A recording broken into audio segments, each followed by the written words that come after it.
introduce myself in this topic, I'm going to invite you to do something that might feel a little bit uncomfortable. Feel free to engage or not engage in this exercise to the extent that you're able to tonight. I want you to imagine your childhood self. That childhood self that we all were. That child who craves nurturance, stability, and safety. I want you to remember that bright, enthusiastic, curious child who just wanted to feel important, respected, included, and accepted. I want you to imagine your safe and loving parents, your wonderful neighborhood, your supportive teachers. Or maybe you were thinking that you didn't have that. Maybe you experienced neglect or abuse at home, but you thrived under the support of your teachers. Maybe you grew up in a dangerous community, but you were protected by a cohesive, attuned family, and you were engrossed and engaged with your classes. My name is Kelly Whaling, and I'm a doctoral student in the Department of Counseling, Clinical, and School Psychology at UCSB. I'm very grateful to stand in this room with all of you tonight and engage in the work that I get to engage in every day. I'm going to be presenting on a topic that's much overlooked in academia, which is the mental health needs of adolescent gang members and incarcerated youth, particularly as it relates to youth in the Santa Barbara area. I want to use this body of work to continue advocating for youth of color in hopes that disparities in incarceration decrease and that youth of color have the same opportunities that I was afforded that got me to this podium. Remember earlier when I asked you to imagine your childhood and some of those safe and caring adults around you? Now imagine if you didn't have any of those people. Not one. No sense of belonging, stability, or self-worth. How would you feel? What would you do? And maybe you didn't. Can you remember how painful that was? Our emotional needs are as vital to our survival as our physical needs. From a systems responsiveness framework, the answer to this question is that you might join a gang. Systems responsiveness theory argues that when families, schools, and community systems fail to engage youth in positive alternatives to get their needs met, that these youth are susceptible to engaging in maladaptive behaviors. This framework argues that it's the responsibility of the family, school, and community, our responsibility, to positively engage youth and provide them with protective factors. Adolescents are particularly vulnerable to gangs because gangs meet various needs that are important to teenagers, like social belonging, self-esteem, power, money, protection, and an escape from the house. When positive social systems like communities, schools, and families fail to meet these needs, youth are more likely to affiliate with gangs. The mental health of at-risk youth, meeting the needs of at-risk youth, and gang membership are intricately linked as a result.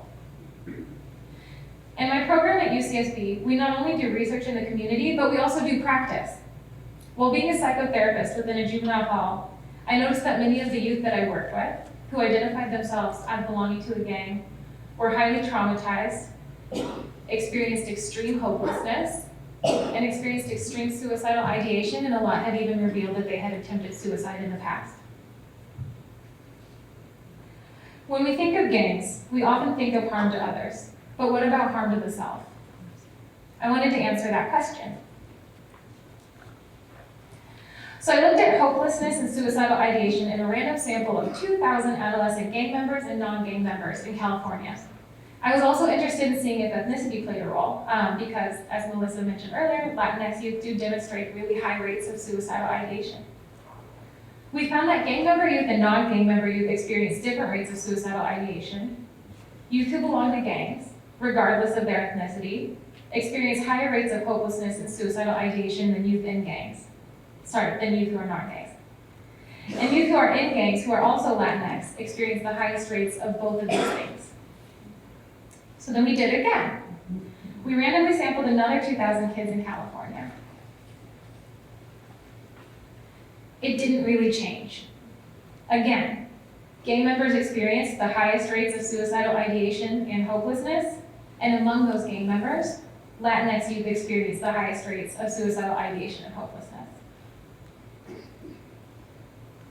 So why is this important? It's important because we might want to start understanding gang involvement and other externalizing, antisocial, or delinquent behavior as a symptom of trauma. I can't say that trauma, hopelessness, and being suicidal causes youth to join gangs. I can't say that gangs don't make youth traumatized, hopeless, and suicidal, because they do. I have no clue about the directionality of this relationship. But what I can say, based on a large body of academic literature, my own research, my own clinical practice, and the voices of incarcerated youth themselves, is that there's a strong relationship amongst these things.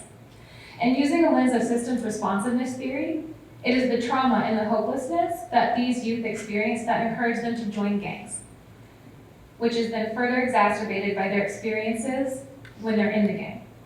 So we need to treat that trauma and that hopelessness. Would you feel like you could be your best self here? I don't think that I could. But we're making changes toward adopting a trauma-informed system of care, and we need to continue that work. I want to highlight some of the efforts of our local community that we're taking to remedy this. Santa Barbara County recognized that, like almost every other county in our nation, its juvenile halls and its population of youth on probation are disproportionately youth of color. UCSB and probation partnered to conduct an evaluation to determine ways that probation can better meet the needs of these youth and change systems-level policies to reduce unnecessary incarceration of youth of color. I encourage everybody in this room to engage in community-based research. We can highlight the needs, the wants, and the voices of youth. These youth know their experiences best. So what do we do at UCSB? We go into juvenile hall. We ask them, what changes would you like to see? Do you like the schools here? Do you like the mental health services? Why or why not? One thing that the girls at Santa Maria Juvenile Hall mentioned impacting their mental health were their underwear. Keep in mind, nearly all of these youth have experienced trauma, a lot of it sexual, and a disproportionate amount of them have experienced commercial sexual exploitation. At Santa Maria Juvenile Hall, these girls did not have their own pair of underwear. The system is that there's underwear, the juvenile hall washes them, they distribute them out to all the girls wear them, they give them back, wash them, distribute it out. No one has their very own pair of underwear. And these girls told us that not having their own underwear, not owning something that is so connected to such an intimate and personal part of their body, was a trigger for emotion dysregulation and hypervigilance. And what happens when we're dysregulated? We get angry, can't think, don't make good decisions, and we fight. So in our recommendations, we suggested that juvenile halls start giving youth their own underwear that is assigned to them, that they can keep. And it took time, but they did. Juvenile hall did make that change, and other changes too. This is a micro example of using a trauma-informed system of care, but it's these little micro examples, when taken together, that create lasting change. We have a long way to go, but rates of incarceration in our county are decreasing, especially for youth of color. And when they do get incarcerated, the care they're receiving is more responsive than it has been in the past.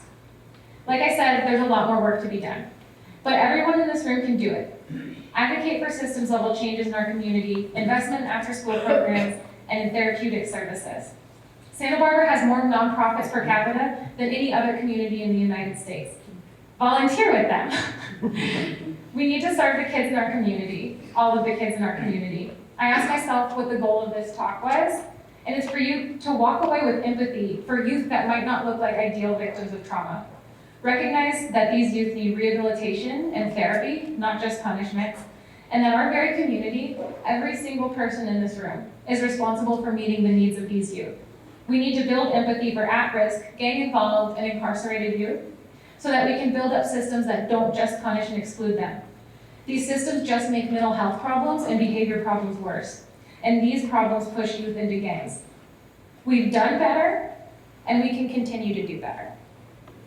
If you want to chat about any of our projects or ways you can get involved with youth in the community or volunteer stuff, please feel free to chat with me. Thank you.